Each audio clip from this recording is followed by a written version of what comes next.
Now, the Central Organization of Trade Unions says it will oppose any attempt by the government to amend any laws affecting workers because the proposed changes are skewed in favor of the state. KOTU says the amendments are in bad taste as they are designed to kick workers out of the board of the National Social Security Fund. Last week, the Ministry of Labour also proposed changes to the Labour Act to have some public workers such as doctors listed as essential service providers, a move that KOTU says will make it impossible for doctors to go on strike if they need to.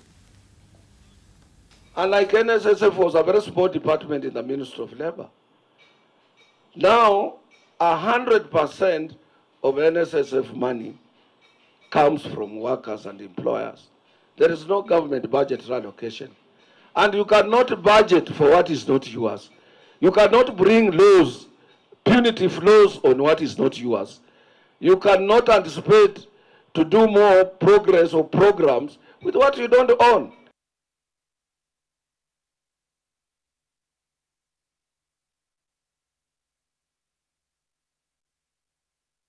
So that is just a snippet of how they've been complaining, but we just also want to give you a compilation of what we had about the strikes as well, as far as industrial action is concerned and labor laws. That is the debate, and also this particular discussion is acting as a segue to, of course, Labor Day, which will be next week, May the 1st. Gathered here to upscale the strike. As a union, read my body language. Read my body language. Yes. Oh, but Ministry of Education, do you have people to read body language of a National Secretary General? Ukitaka kutoa strike Kenya referendum. Sisi hatukuwa wajinga tukaweka in the Bill of Rights. Wala anafikiria vichwa vyetu viko matope. Ambia anayemtuma ni lazima heshimu wafanyikazi wa Kenya. Concentrate on our subject. As we are not going to allow higher education to collapse. The court orders, only those who are employed as graduates have gotten their salary. Their salary has been enlisted, but those who graduated after being enlisted in police service, their salary has not been enlisted. The audit of their academic certificate was done. But after the audit was done, only those who are enlisted as graduates, their salary was reinstated. Their salary was reinstated. But the others, they have not gotten any response from the CID boss. Those who got graduate while working, they have been discriminated, especially the CID department. Their salary has not been reinstated as we speak now, and to our supplies, they have gotten negative salaries for the month of April. Lakini mimi nawaonya, siku moja kama wapatii police union na waweke pale a rider ya kusema police should not go on strike but to mediate and also to enter into dialogue for their rights. Nitauliza police na nitatangaza, nitakuwa hapa na press conference. Niambie police siku ya Jumatano, kama watapata union, lakini sio sasa. Siku ya Jumatano, dakika 20 peke yake. Waanze saa 6 ndio mzuri. Saa 6:30 mpaka kama bado dakika 10 saa 7. Wasimame tu pahali polisi yuko. Hata akiona mwizi asishughulike naye. The fact that the Salaries and Remuneration Commission, the commissioners are not in place, this is a very critical institution that not only address the issues of salaries for one sector of the economy, but they are addressing for all the public sector, including my salary and the one for the president. The challenge has been that giving any offer outside this arrangement, it becomes quite tricky. And of course, when we began the program, we gave you a history of these industrial strikes since the independence. And of course, coming down also to the current years, of course, this has not also tapered off. We wonder why. And we have our panelists this morning to take us through this, to talk to us about labor laws and industrial actions as well. Allow me to introduce to you this morning Albert Njeru, who is also in the National Executive Board of KOTU and General Secretary of KUDHEIHA. That is Albert Njeru, who is at my extreme left there, all right. And as I mentioned, he is the General Secretary of Kenya Union of Domestic Hotels, Education and Institutions. Also, we do have with us Stephen Obiro, is the Manager Research and Policy Advocacy from Federation of Kenya Employers. Also, we do have with us Andrew Muruka, who is the Deputy Director, Ministry of Labour and Social Protection. And we have with us as well Honorable Omboko Milemba, who is a Member of Parliament from Emuhaya and also a member of the Labour Committee. Good morning, gentlemen. Good morning. Right. We saw Atwoli there, and we've just played clips of, you know, a collection of some of the grievances that we do have from various unions as well, and also a statement from the Secretary General of KOTU as well in regard to labor laws. First of all, what is at stake? We want to understand. And since we've said that this has been a perennial thing that has been happening since independence, we were always waiting for the other shoe to drop as far as strikes are concerned. If they are doctors and they'll come up with a happy medium with the government, then it will be nurses as well. If nurses, they collect or pick up that particular tab, they'll pass it on maybe to other sector of the population as far as strikes are concerned. Domestic workers will do so as well. It will be one baton being passed to the other, and we're actually in a vicious cycle of a striking nation, so to speak. Let's just set now the tone for the conversation before we take a short break. You tell us more. What is this labor law all about? And in light of industrial action, what should be the ultimate way that we can actually, you know, foster our grievances through? Is industrial action the ultimate and the prime solution to solve this? Let's begin with you, Albert. Thank you, my brother Debarl. One of the things which is very important is to realize that workers in Kenya are very faithful, they are committed to their work, yes, and they would like to get the best from the employers and from the government per se. So when you see the workers going on strike, the workers go on strike as the last resort. The procedures and the consensus has been broken out, and people are not willing to consult, people are not willing to talk. Therefore, the worker takes the strike as a resort, the last resort. That is what has been happening is because of lack of communication, lack of commitment from either of the party, the government or the employer. Or what has been happening is people have not been proactive in dispute resolutions mechanism. And once you break that, it happens that now the most oppressed person must also have the last kick. Yes. And the last kick in most of these issues is we lay our toes down. This is very unfortunate, and that is where the position is.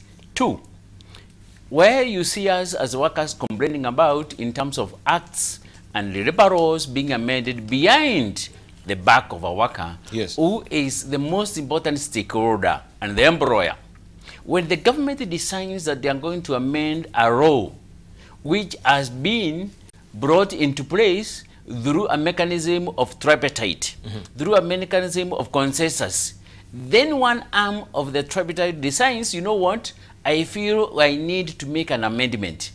That also brings another disparity of talking, communication breakdown, and therefore the workers are saying the labor laws cannot be amended today without our inputs. All right, let's leave it at that. First of all, then tell us about your union as well. What do you stand for? Who do you represent? You can give us a snippet of that for the benefit of the viewers. Thank you very much, my brother. And one of the things I would like to say is Kenya Union of Domestic Hotels, Education Institutions, Hospitals and Allied Workers represents workers in the four major sectors. One, the domestic workers. The domestic workers are the people who work in our respective houses, either as a yaya, either as a driver of a family, either as shepherd, who is taking care of the sheep, and including an askari who is outside that gate. Yes. Those are the domestic workers. From there, we represent all non-teaching staff in our education institutions, from the primary to secondary to universities, including teachers' colleges. These are employees who are not employed mainly by the government, but they are employed by Board of Management. Yes. You go there, from there you go to the private hospitals. KUDHEIHA represents all hospital employees except the doctors who are the employers, who are in another way in their professionalism, we don't represent them. We represent the nurses in the private hospitals and any other subordinate staff. Thereafter, we represent all employees in the restaurants, yes, in the hotel sector, as a union representing them. So KUDHEIHA stands for all those employees who are in terms of service providers. Thank you. Thank you very much. Let's hear from, before we take a short break, a Federation of Kenya Employers. Just briefly, what do they stand for? Who do they present? What is their mandate? Very briefly. Federation of Kenya Employers is the most representative employers organization in Kenya. We represent over 4,000 employers, formal employers in Kenya, who employ about 1.2 million employees in Kenya in the private sector. And as you all are aware, in the private sector, the employment level is about 1.9 million workers in Kenya, according to the statistics that just came out yesterday. The Federation of Kenya Employers stands for fair labor practices. And in doing that, it advocates for labor laws that not only protect the welfare of the workers, but also supports the growth of businesses that will be able to create employment in the country. Yes. As far as the issue of managing the labor relations in Kenya is concerned, we know, and the social partners, COTU, the government, and FKE, we know that management of labor relations cannot be done through strikes. We need social dialogue, honest social dialogue when we have issues. And then through that social dialogue, we are able to reach to a balanced solutions that are win-win situations for all parties. Thank you. Thank you. Yeah, let's leave it at that because we'll give you another chance after the short break. But let's hear also from Andrew Muruka, Minister of Labour and Social Protection. Give us a snippet of what also you normally do. He's the Deputy Director. Thank you very much, Debarl. Our mandate at the Directorate of Occupational Safety and Health is first of all to enforce the Occupational Safety and Health Act, its rules and subsidiary legislation associated therewith. This is for purposes of prevention of occupational injuries, accidents, and occupational diseases at the workplaces. Number two, our mandate covers compensation of workers who may get injured or die in the course of employment or at various workplaces. And number three, we also promote occupational safety and health in all sectors of the economy. And finally, we implement the National Occupational Safety and Health Policy of May 2012, which has a provision for participation by different social partners, including government, COTU, FKE, and all the other partners responsible for ensuring that we have a safe and healthy workplace where people work. Thank you. Thank you. Thank you very much. Let's hear from Honorable Omboko Milemba, who is a member of our Labour Committee and also member of Parliament in Emuhaya. Thank you. Thank you so much as we draw near just a few days to face the 53rd Labour celebrations in Kenya and worldwide, and whose theme is very good because the theme is let's reason together for economic growth and sustainable jobs. I think it comes at a time when the Kenyan workers are having challenges, and this is epitomized by just what we went through in the political mood. There was a little bit of too long of politicking. That long politicking itself had its own repercussions politically. Politically, it has been sustained or reduced because of that handshake we are talking about. Yes. But for the workers, it has not been addressed.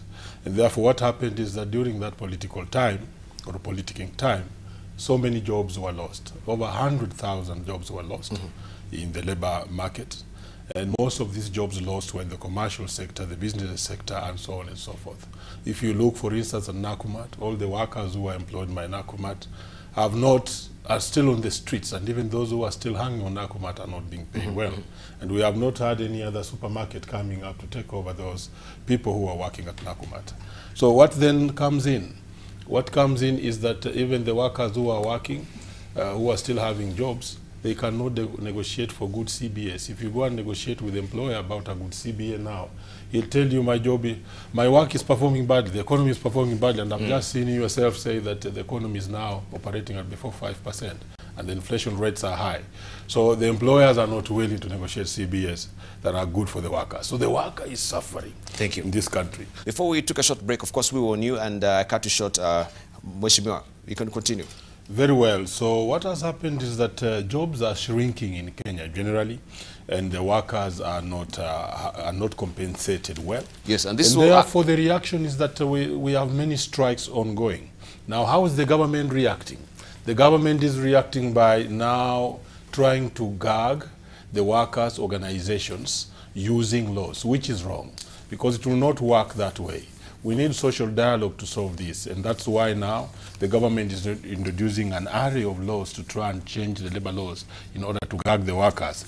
Number one, they want to gag the laws on strikes. Unfortunately, they are introducing those amendments in what is called miscellaneous amendment bills. Yes. Yet the laws that govern strikes in this country is a constitutional clause found in Section 41 of the Constitution. So you don't sneak it in Parliament where I'm sitting through a miscellaneous amendment. That is an amendment that is major, that would require stakeholders' participation countrywide before you make those laws and before you make those amendments. So moving forward then, what has happened is that the ministry wants to gag the unions. It wants to also gag the union representation in major institutions. So they are also trying to change the NSSF Act so that they remove the workers from it. Unfortunately, really unfortunately, is that the NSSF does not have any government money. The government is only a trustee on NSSF. And now it wants to take over. So it wants to change the law such that they make the quorum to be a simple majority.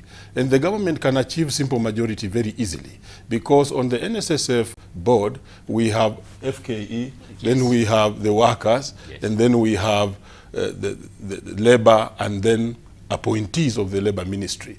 And usually for you to achieve quorum is 2/3. And these 2/3, however, there's a rider that mandates that of these 2/3, there must be the employers and the workers, because the money is for workers. Now the government wants to run away with NSSF so that they can achieve a quorum of NSSF just themselves without having the employer and the workers there, and that's why they want to remove. In this, let the Kenyans understand, that's why they want to remove Atuoli, and then they want to remove FKE from NSSF. They have then moved to NHIF. NHIF, where there's some money also. You know, NHIF collects a whooping 45 billion per month.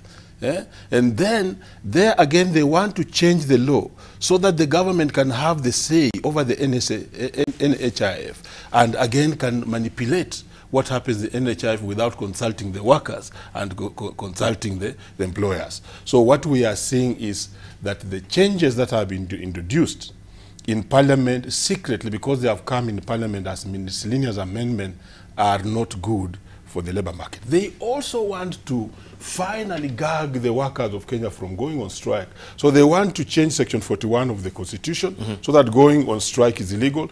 But they also want to remove what is called agency fee. Correct. For those who are in the labor market, understand what agency fee is. Correct. Agency fee is a fee that is collected on those workers who are not members of a union but enjoy the benefits negotiated by that particular union. It's never more than the dues that are charged to all other members. But now they want to remove it. The essence of removing agency fees to squeeze the unions to become weaker so that they don't have money to actually agitate and work for their employees. So what we are seeing is a government that instead of going for what I may borrow from my brother, social dialogue, it wants to gag the unions. They are forgetting that unions are the ones that sustained the struggle for independence between 1952 and 59 when we had the state of emergency in Kenya. Thank you. All right.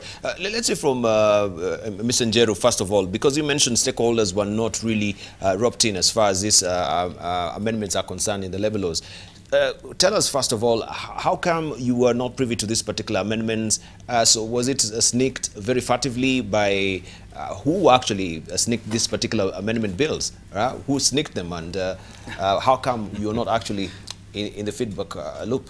Let me tell the public that it's very unfortunate that most of the miscellaneous acts, in terms of when it is presented in the parliament, there is no public participation at all. In most of the times, the government, through the Attorney General and the leader of the majority, from the respective ministries, they come up with their own amendments which they think could be favoring them, and then thereafter produce it before the parliament through the Miscellaneous Act.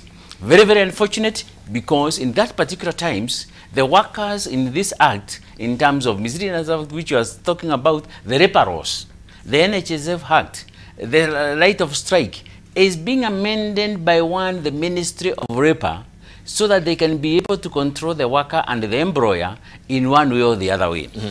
Economically, this is very unfortunately, because the reparos which we have for 2007 were got through a tripartite negotiated collective mission. Public participation were there, workers were consulted, and we have been going through, it's very unfortunate, we have been going through an issue of looking at how we can amend the reparos. Yes. Now what has happened today, the government has decided, here comes a situation, as Mheshimiwa has talked about, we need to amend the reparos, a directory, to kill a tripartite discussion, a tripartite driven by people, and kill NSSF Act. By virtue of saying the government the quorum can be maximum of 5, the minimum of 5. What does that mean? That means the employer, the employee, who are actually the owners of the money, yes, are being left out from the quorum discussions. 2, any amendments of reparos should be public driven by the participation of the stakeholders. Who are the stakeholders in this? The employee, the employer, and the government are the major stakeholders. So there is no way can be done. Now this time we have been left out, and therefore they are sneaking it, the amendment, through the parliament by the government, so that they can be able to go their way. We are saying no.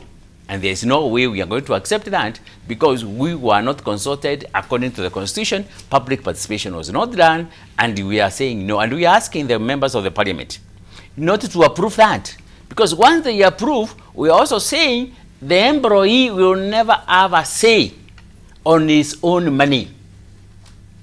Remember, Kenyans, that the NSSF, which is guaranteed by the government does not have even a single cent. It is the employer-employee. 2, once the employer limits the amount of money to NSSF, that money ceases to be the employer's money. It now belongs to employee.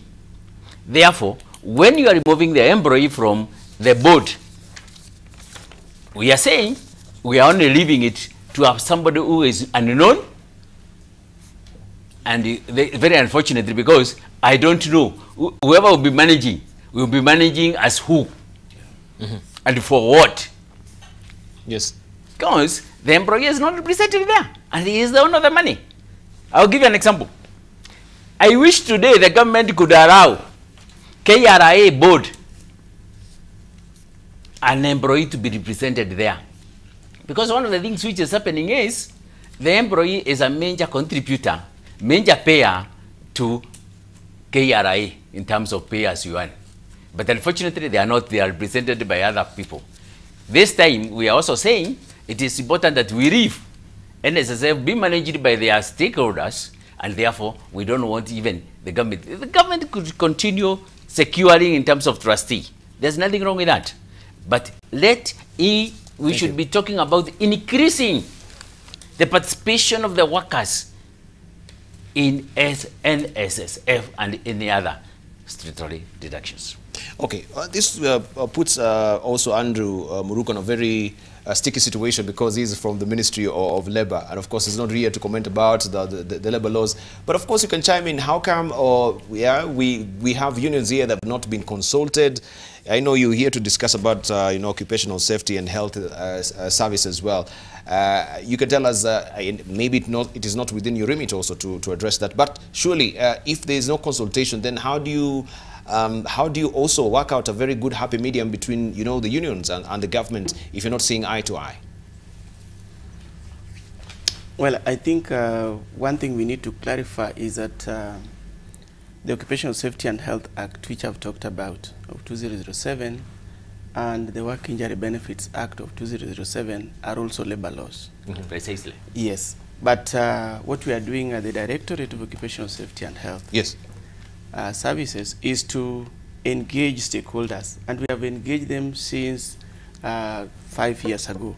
We have been engaging stakeholders. And the proposals that we have, which I think have not reached Parliament yet, are a result of all partners participating. FKE participated fully, KOTU participated fully in those areas, and the government also participated. So those are proposals that are yet to reach Parliament, but they are very critical also in creating a democratic work environment where workers have a right to say that, no, this place is not safe, I should be able to be given a more safer workplace. So it's about consultations, cooperation, and the communication. So we have done that with the respect to these two labor laws. Yeah. Okay, we can talk about FKE right now because, Mheshimiwa, you mentioned that FKE is being pulled out from the NSSF. Yeah, why is that so? And you can tell us, Mr. Obiro, why were you not really consulted? Did they do this furtively without your own, without your knowledge?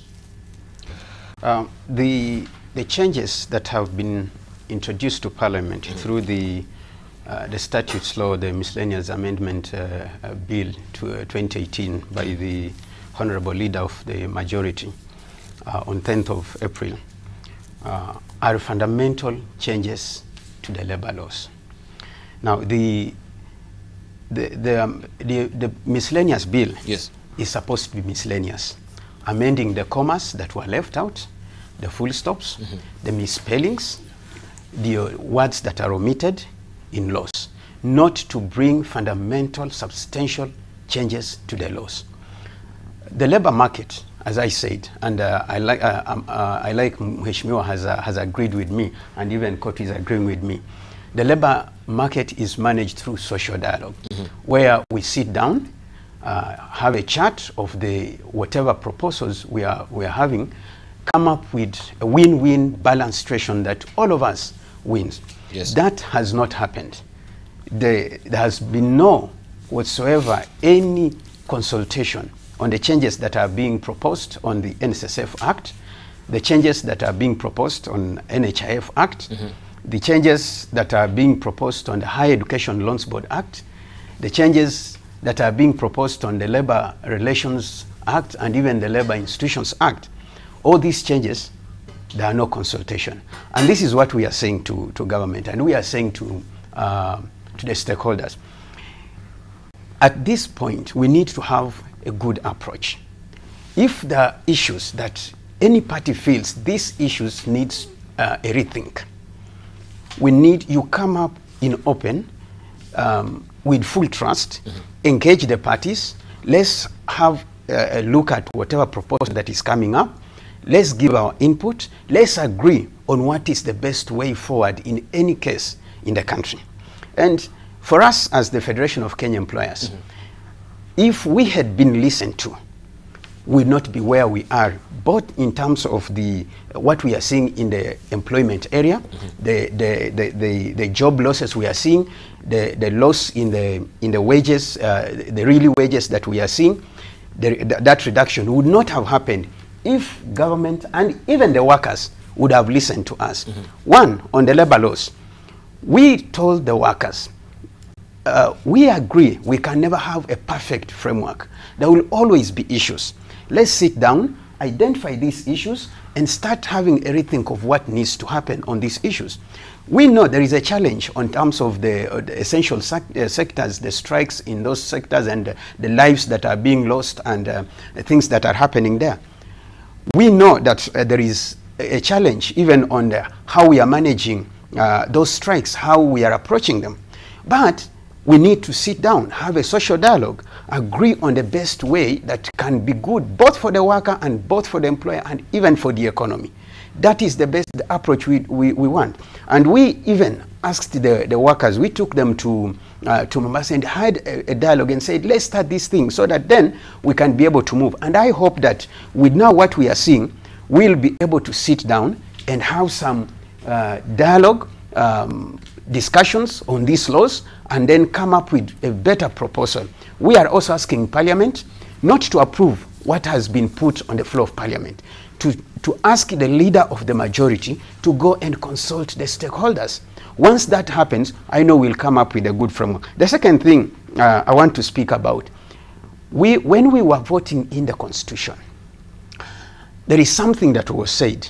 There was an agreement that there is a 20% that needs a rethink. What we have lost as a country, we have never gone back and sat down and identified what is this 20% that we needed to think about. Yes. So that then we can start having an honest dialogue outside of emotions, outside of politics, honest dialogue for the sake of the country, for the sake of the future of the generations in this country. So that then whatever that needs to be done is done to rectify or to reform the 20%. That has not happened, and that needs to happen involving the stakeholders.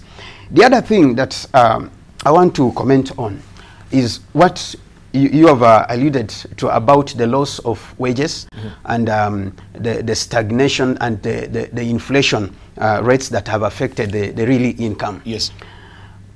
We have been telling the workers and we have been telling government the approach we are having on minimum wage is a wrong approach. Yes. The approach we are having on wage determination policy in Kenya is a wrong one. We told the government and we told the workers, you cannot keep on increasing the minimum wage if the fundamentals that support that increase are not there. You need, let me use a simple example. When you are in a family, you have your mother, you have then the children and your father, and you realize that the food you have is not enough. You don't say, let's deny the mother the food and let's starve her. We say, can we produce more so that have more food and then all of us will be satisfied? We tell KOTU and government, let's work on the productivity of our enterprises, productivity of our agricultural farms, so that then when the cake is grown, is bigger, we can share and it will be sustainable. We questioned government, if you increase minimum wage without taking care of the prices, if the prices are increasing, yes, you have high informal sector and you are not consulting the employers to know if they are able to pay, the increase of minimum wage will not help workers. Whatever was happening in the increase of minimum wage annually was not in any sense helping the workers. We said, let's deal with the fundamentals that are affecting the cost of living. The food basket, what is happening there? The electricity, what is happening there?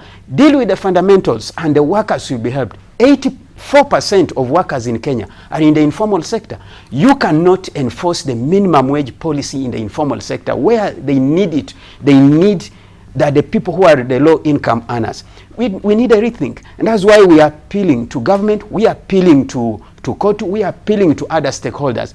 Let's not be short-termism. Let's not ignore facts. Let's sit down, have an honest discussion, come up with policies that will support the worker well. All right. Thank you. But looking at the whole bill in its entirety, do you want to tell me that the articles in this particular bill, all of them, they're not good?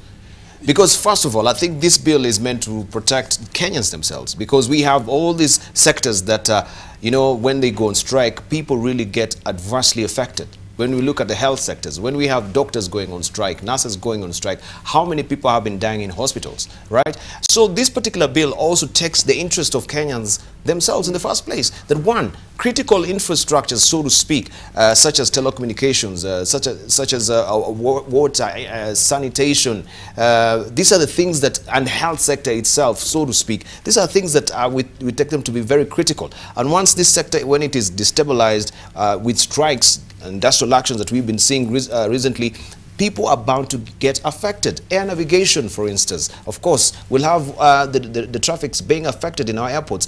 That will be also affecting our economy in one way or the other.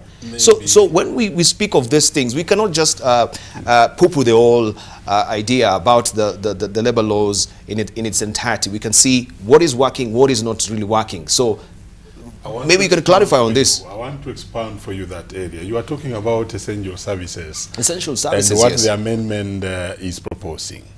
In Schedule 4, I think, of the Labor Relations Act, it lists the essential services that should not go on strike, and I will mention a few of them. Firefighters, I think, is among them. Electricity, I think, is among them. Just a few. But now, because telecommunications, remember what I told you. The government wants to gag strikes using laws. And this is an old archaic way of dealing with workers or any group, because laws and stringent laws will not help in sustaining the pressure from masses that are unhappy. So then, what they are amending is that they want to expand the bracket of essential services. The other day, we saw your TVs closed here. And they are also going further to say that the minister will have a right to list other services which he thinks, in his opinion, are essential services. So when finally they'll get here, you don't know. I needed to expand this for you. And they'll also list this as an essential service, so that even those who are working in media houses will be listed as essential services. And therefore, you can also not go on strike. So what we are talking about is having the participation of the people, so that even if we are listing essential services, we know these are the essential services. And the essential service determination does not lie in the docket of one man. Thank you. To wake up one morning and say, I've also added this particular profession or department on essential services. These are issues that Kenyans need to understand. So it should be a consultative approach. And then we determine them. But let me make a mention about the NSSF. NSSF is the worst area that law wants to hit, because that money is not government money. Money is for workers. Workers, in their own wisdom or no wisdom, thought the government could be their biggest trustee to take care of their money. It's like you can give your sheep and cattle to a responsible herder to take care of. Finally, the herder wants to take over your money and becomes the owner to control that herd of sheep. So the law's amendments on NSSF is a law that will actually remove the owners of the property from the property and have no basis to determine what goes on with their own property. And that also moves me to the issue of the ability of the Minister of Labor. Brother Njeru talked about this, but let me push it further. That how are the laws introduced? Ordinarily, these laws should have come through the Ministry of Labor. But yesterday, as a legislator, we had a session with the Minister of Labor and the PS. And we asked the Minister of Labor, are you aware of these amendments? Do you know the ministry was surprised? It was not aware that the amendments were here. So the amendments have been brought through the leader of government, business, Attorney General's office, and even the Minister of Labor is not aware that these amendments are there. He was tongue-tied and we were facing him like this. We were telling these are the amendments. Because he had brought to us a budget, and that budget, there were issues that made us ask him about whether he's aware of this. And remember, there has been a very long talk between the leader of business, that is Nduwale, and Atuoli. He's been wondering what would be sitting on the NSSF board for a long time. So this is a manufactured clause through the government machinery to simply gag the workers. And this cannot be allowed. I will be calling upon parliamentarians to shoot this down, so that, and we don't shoot it down in bad faith. We tell them, hey, you go back to workers and agree on how you want this law to be done, and then we can pass them, so that we are a fair house that actually stands for the people, not only the workers. but the employers All right. and the government. All right. So with that, we shall still discuss that. But I want also to just hear from Muruka, first of all. Are you happy with the occupational safety and health services that we receive, of course? Because I hear you talk about wages, but health and safety of the employees is crucial as far as we're concerned. So, have you also been approached when it comes to this particular policy, the national policy that you're talking about? Have the stakeholders also been approached as well, so that we don't have them taking special umbrage as well, that they were not consulted? What is predicated within this particular policy is not also what they desired or aspired to be in this particular policy. Are you happy, first of all? Let's hear from Njeru with the occupational safety and health service. One of the things which we should appreciate as workers is when the occupation and safety is being managed and looked upon from the docket of my brother. Because one of the things we don't have a complaint about, we are enhancing and they are consulting the workers and the employers or continuously so that they can be able to upgrade and improve the status on the ground. And we're happy of that. What we are not happy is, for example, somebody waking up and then saying, now Department A will be no longer just an ordinary service, but it will be an essential services. You cannot do that if you have not even consulted the departments, the ministry, the organizations concerned. All right, thank you. I want Muruka to respond to this. We will discuss about it, but I want to hear also, so that we don't miss out on the entire discussion that, yes, health and the safety is paramount also for the worker, because we know there's so many workers in this country who the ergonomics of the workplace is not really up to scratch as well. That is true. And also we know the compensation is an issue when they get or they have accidents and incidents in the company that they're working for. We have workers in industrial areas. We know they've been locked up overnight, and you know, the place maybe fire broke out. Some of them have been burnt to chars, and the compensation also has been a Herculean task for the families.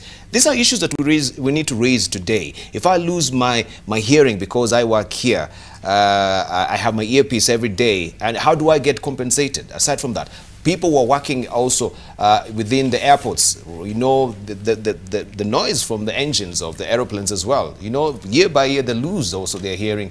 What really happens? How do they get compensated? Are these issues which are captured within this policy that we were talking about? Muruka? Thank you very much, Debarl. Compensation for work-related injuries and diseases is a basic human right. It is provided for in the Constitution too. And it is basically not a very complicated process. What happens is that many employees, when they get injured at work, they don't report to the supervisors or to their employers, because it is through the employers that we at the Directorate of Occupational Safety and Health Services get a report of somebody who has been injured or died at the workplace. So if that process of reporting does not reach us, that compensation will definitely delay. So I call upon any person who might get injured in the course of their employment to report as fast as possible. Fatal injuries are supposed to be reported within 24 hours to the Directorate, the nearest office. And we have 29 county offices and 1 sub-county office where people can go and fill in DOSH-1, which is a form for reporting and also claiming for compensation. So if employees are encouraged, and if employers are also made aware that they need to fast track that process of reporting from the person who is injured to DOSH, then compensation will be very easy. But from the ministry point of view, this sort of mechanism, many employers or employees are not aware that is there. Of course, we will normally give that regulation act, and we don't see also the reporting mechanism. Maybe if I fell because I was sitting on a wrong chair, and maybe, yeah, the ergonomics of office are not really appropriate for me as well, I trip and fall, I'll get the first aid, right? Yes. And that will be it, or I'll be taken to the hospital. So in that instance, where I've been addressed or I've been attended to via first aid, do I leave it at that? what should be the next? What are the forms? I mean, is there any sort of awareness that you create, you as a ministry, to make sure that the employer knows he's right within the employer's premises, that when he's hurt in the course of his work, then he needs to be compensated? And some of them also, yeah, you know, they shun the door after they get an injury because you cannot work efficiently because of maybe a deficiency you got, you were disabled in the course of work. Yes, we do create awareness, and we thank NTV for this session because this is part of the awareness creation process. Every year we hold what is called the World Day for Safety and Health, and this is to commemorate those who have died or gotten injured during the course of employment, and also to create awareness about having to put in place a mechanism for prevention as a culture. And the aim of that prevention as a culture is to actually reduce the burden of occupational diseases and injuries at the workplaces. In addition to that, we have approved training institutions, and we have given them a curriculum. And they use that curriculum to train safety and health committee members, workers in various workplaces, and even employers. We also, as a department in the Ministry of Labour and Social Protection, we also conduct training of workers and employees as a continuous process. So awareness creation is part and parcel of promotion of occupational safety and health, and we do it. All right, so could you give us maybe high spots on some of the compensations that you've had, they've been reported to you? You can give us a case in point, even how the families were compensated in case maybe a father to the family passed on in the course of his duty. These are some of the things Kenyans will love to know so that they can know actually the dead hand of bureaucracy when it comes to compensation as well will not catch up with them, that you are traveling all the way, and how also the services, maybe essential services from your end has been made very easy through eCitizen or Huduma centers. We are not yet on eCitizen or Huduma, but that is our plan for the next financial year. The next financial year? Yeah, which is in the next few months. We need to look at how we are going to be in Huduma centers, and we need also to look into how we are going to have an online system which makes it easier for employees and employers to report accidents and the processes. And then we are able also to put in place awareness on our websites and you know, to ensure that every person in this country knows the process of claiming for compensation in case of injury.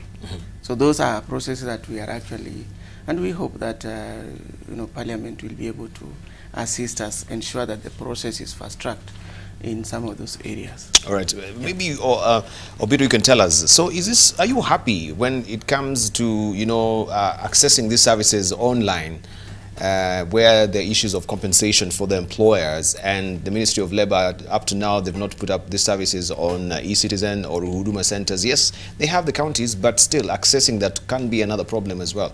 The numbers they sometimes put up on the website, they don't function. These are issues that maybe you can actually tell Kenyans this morning. What are you as Federation of Kenya Employers doing to make sure families which are affected because the breadwinner in that particular family is no longer there, but the compensation also is another case that takes donkey years to get? The occupational safety and health is a priority area for the Federation of Kenya Employers.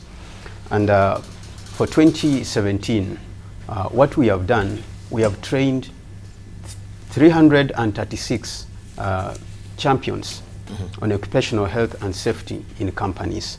And we continue, because we know that if we empower companies to be able to understand the issues of occupational, then we'll have good preventive measures put in place in those companies, so that then we avoid the injuries and the fatalities. In fact, our vision as the Federation of Kenya Employers is for one day to see a Kenya free of occupational safety and health injuries and accidents. Now, for us, we encourage, and we are part of the stakeholders pushing the Directorate of Health DOSH to ensure that it puts in a technological infrastructure that Kenyans can be able to access the services, including our members who are the employers. From the Federation side, our members, and DOSH is here, knows that the members, employers who are members of the Federation are cooperating in issues of occupational safety and health, and even Kotu is here, can attest to that, because we keep on building their capacity and encouraging more and more employers. We run programs for them, so that then we believe that if you improve the capacity of the employer, not just condemning the employer, but informing him of what he needs to put into place, supporting him with a right framework that helps him. Some of the employers in Kenya are very small employers. Some of the things that they need to do might be expensive for them. But with a support from us, support from the workers, support from the government, and when they are supported, they are able to implement those issues. So we are encouraging DOSH to put that in Huduma Center, let's have even a way where through our phones we are able to access those services. All right. Okay, let's hear from Mr. Njeru. My brother, one of the things which we as workers sometimes will get disappointed about is when the government lacks a priority line. Who should come first and where should be praised? Because one of the things which is very, very important, it is the health of a worker, health of a Kenyan citizen, wherever he is. And as a worker who are producing and producing the production in Kenya, yes, the priority is to make sure that the workers are safe, the workers are healthy, the workers are taken care of, so that they can be able to produce for the economy to grow. Yes. And therefore, we are always as workers emphasizing and saying, let's put our rights first. Kenya citizen are number one. And therefore, a worker is number one. And therefore, when it comes to production, DOSH should be empowered, fully equipped with the inspectors, with the people to oversee what is happening within our industries. You realize that most of the employers, these are the employers who are production, they don't even teach the employee the value of DOSH, the health and safety. Because what they would like to do is, once you get an injury, say due to a government hospital or to the nearest clinic, get Panadol, then you are told to report on duty tomorrow. Those are the employers who don't know about DOSH. So what we are saying, and we are always putting as an emphasis as Kenyan workers, let's put the priority of a Kenyan, especially Kenyan worker, as number one, because these are the people who are producing. Kotu is on forefront, campaigning and making sure DOSH, in terms of OSH, is number one, so that the workers can be held to produce, so that they can be able to be part and parcel of Kenyan economy. So it is high time the government, the Minister of Labor, empowers DOSH as quickly as yesterday, both financially, human resources, inspectors, vehicles, so that they can be able to mobilize the people and to know the access and the affordability. Okay. Let's say from Mheshimiwa, because I want you to comment, we'll come to you. Let's take, for instance, the case of the Kenya Metal Refinery that was closed 10 years ago. We've had cases of lead poisoning. Yes. Children are suffering right now because there's, lead levels, which are the World Health Organization guidelines gives. Anything that is 5 micrograms per deciliter are considered unhealthy and worthy of investigation. And we know 1 of 3 people affected by lead poisoning also is a baby that was found in Mombasa, that was Owino Uhuru slums. Yes. Right? A lot of the people there, because of the Kenya Metal Refinery that closed 10 years ago, but people still today are being affected by the lead poisoning that is ongoing. Maybe this should go squarely to the ministry. These people who are affected by the lead poisoning, like the baby that we have, that she's now laden with these lead levels that are so high, and she's in hospital right now. What is the government doing to make sure that they're compensated, that this factory that was closed years ago, still you can follow the directors and make sure, yes, they actually account for this lead poisoning? Let's, because this is coming, or how will you do it? Let's hear from first of all Milemba. Then we can actually get it from the ministry. Thank you. I'll make a very quick Are you comment. privy to this particular case yourself? I'll make a very quick comment and then leave it to the authority who is here, because me, I'm more of law and law and law. But what needs to be done is also to, through Parliament, enact laws that can actually cover the cases of compensation properly and put timelines on when these compensations must be done.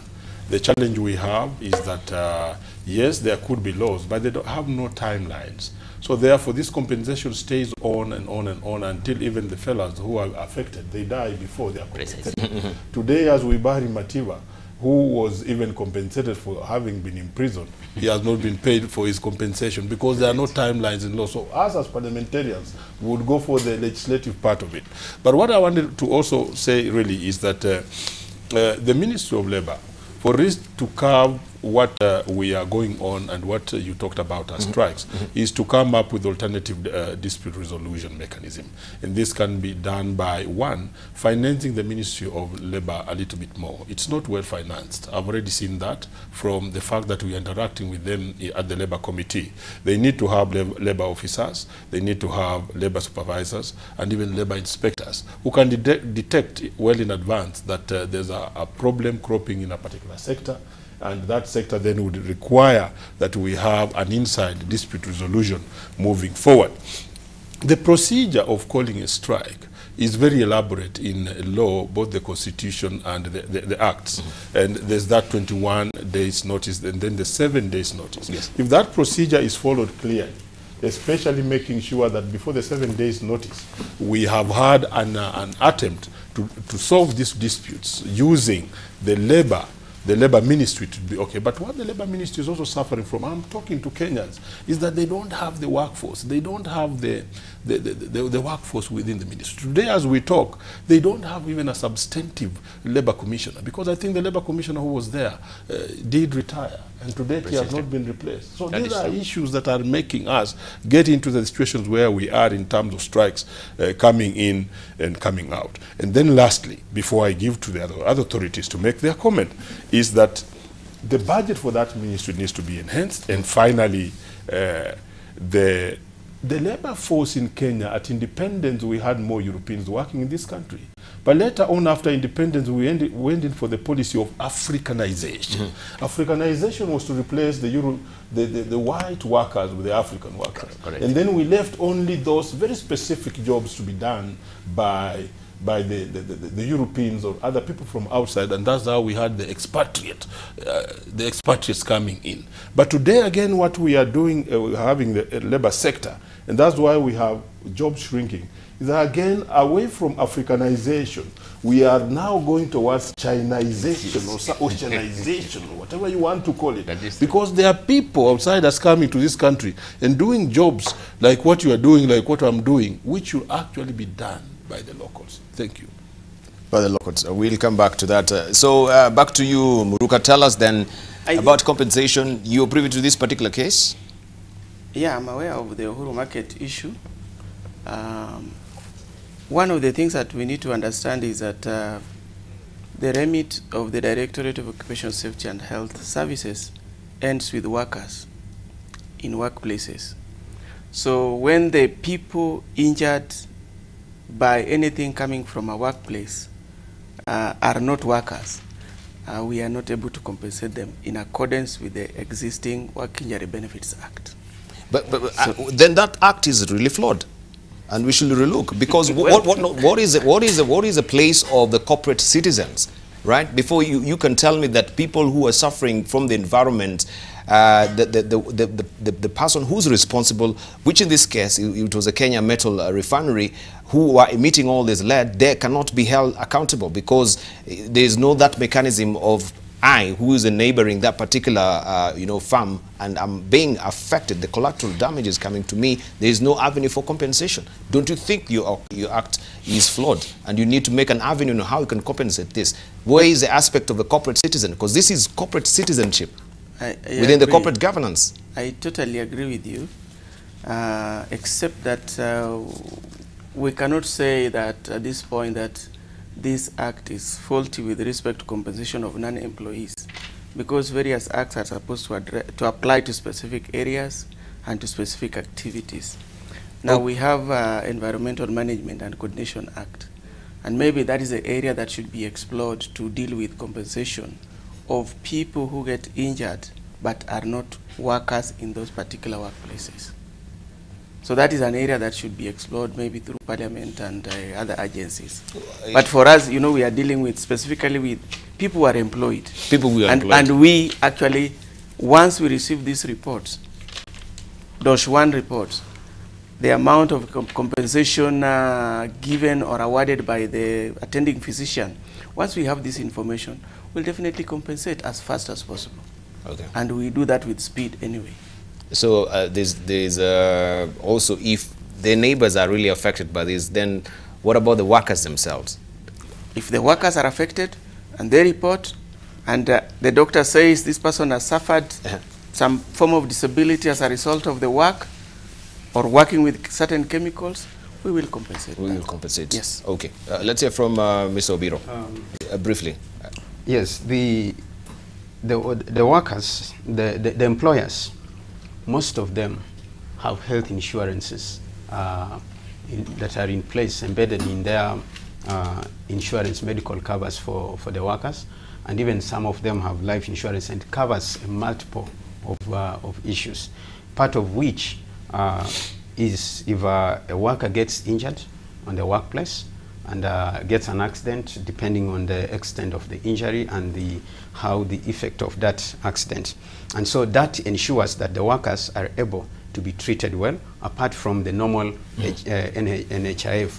And that is a good practice that is happening in various companies. Now, the issue you are talking about the, and this is a conversation we need to have if we sit down, looking at how we can embed health insurance in some of the social protection measures and policies we put there. Because these companies do pay taxes to government. And why do they pay this tax to government? So that they can compensate for social issues that may be affected, or even the economic development that is happening that is supporting these companies. How is government using this money? Is government picking part of this money and perhaps even put in certain insurance, such that if the non-workers who might be affected are then compensated? Because it becomes very hard for a company that is already closed and who to follow up. It can only happen when it is government now following up, and if government has put in place measures. And that's why we are saying, let's stop sneaking laws through miscellaneous. Let's sit down as stakeholders, put together our thinking, come up with a win-win situation for everybody, every Kenyan, every employer, every worker. Now, there's an issue that Mheshimiwa has touched on about the procedure of calling the strike. And I like the spirit he's putting up, that before even a strike, there need to be an engagement in trying to resolve amicably the issues before you call for a strike. And I hope that the workers will pick that and let that be a spirit that guides them, so that then we don't end up having strikes that we could avert if we engaged one another.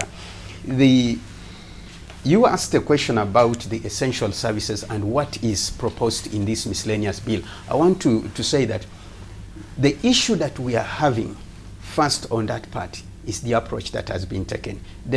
Perhaps part of the things that are proposed are good, but we need to have it where we have a dialogue and then agree on it, so that then it is acceptable to the stakeholders. Thank you. Yeah, and also as we're preparing our winding thoughts as well, yes, you mentioned the issue of dialogue, the procedure for the strikes. Yes. Because I think also from this particular bill, what has been actually captured is this avenue of you or the unions reporting any dispute to the Labour Cabinet Secretary and wait for interventions at least for a period of 21 days. Yes. Do you think that is good? At least now there is a window of dialogue before you actually engage in any strike, taking any action. A 7-day notice will be served to the CAs, and there will be no resolutions with a schedule to show that employees will remain on duty throughout the strike before, or the strike period, for provisions of services. So there will be no withdrawal.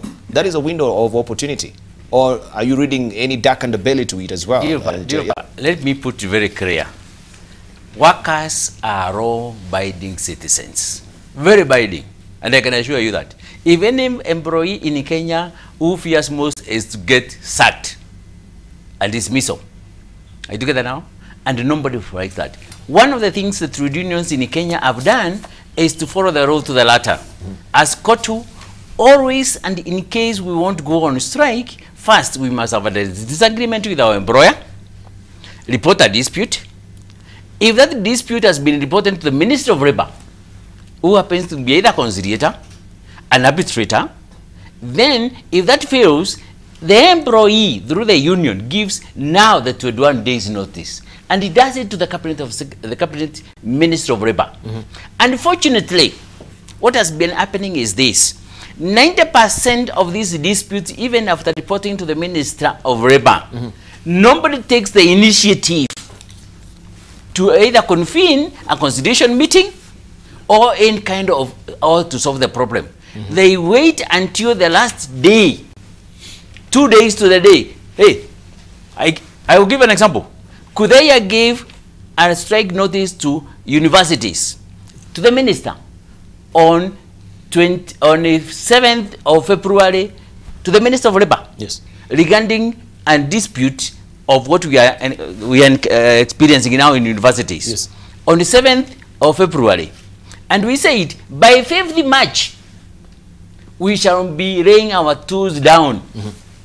I can assure you, for your information, and you can do this for your research, not until on that is when the minister was saying, hey guys, we need to talk.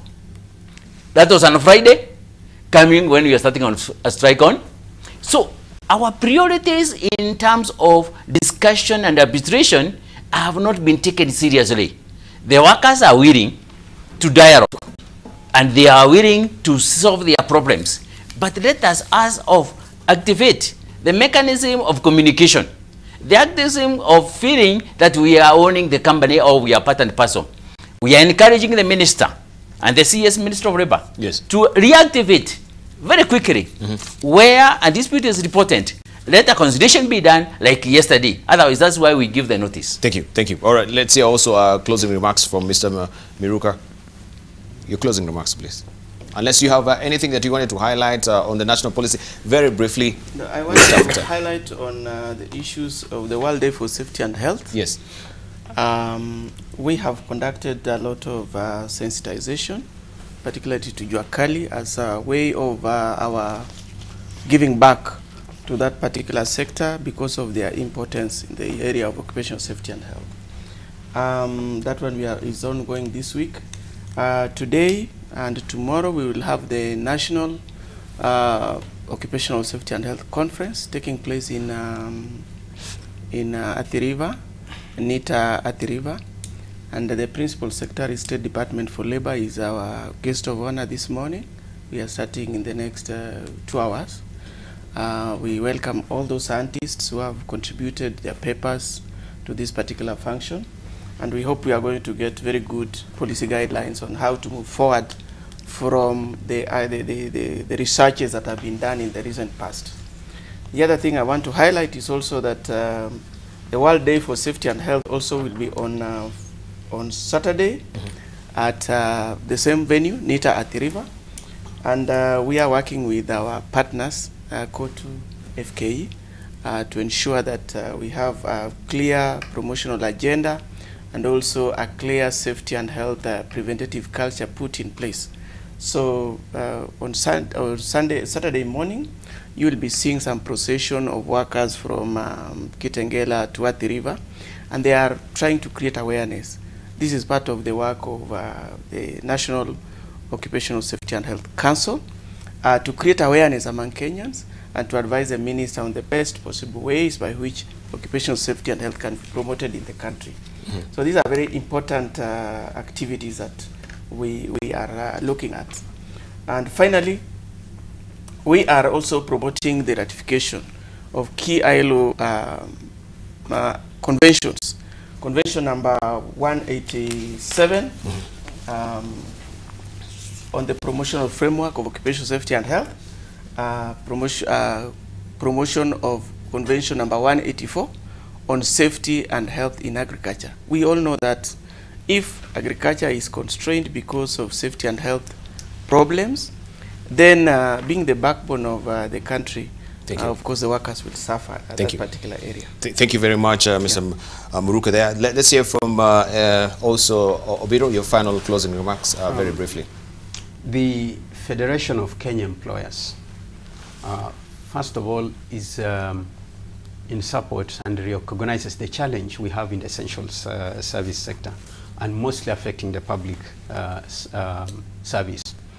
We need dialogue, constructive dialogue, so that then we put in a framework that will help that sector, will be a win-win for all. The changes that are in the miscellaneous amendment bill, the Statutes Law 2018, on NHIF, proposing to make employers match the contribution of workers. While we support the noble idea of universal health, there needs to be dialogue on how we finance that. Thank you. And lastly, very briefly, the issue of the wages of workers, let's not go the way we are going. The route we are going, we see where it is leading us. Let's sit down, look at how productive we are, so that then we can start growing our cake and everybody will be happy. Thank you.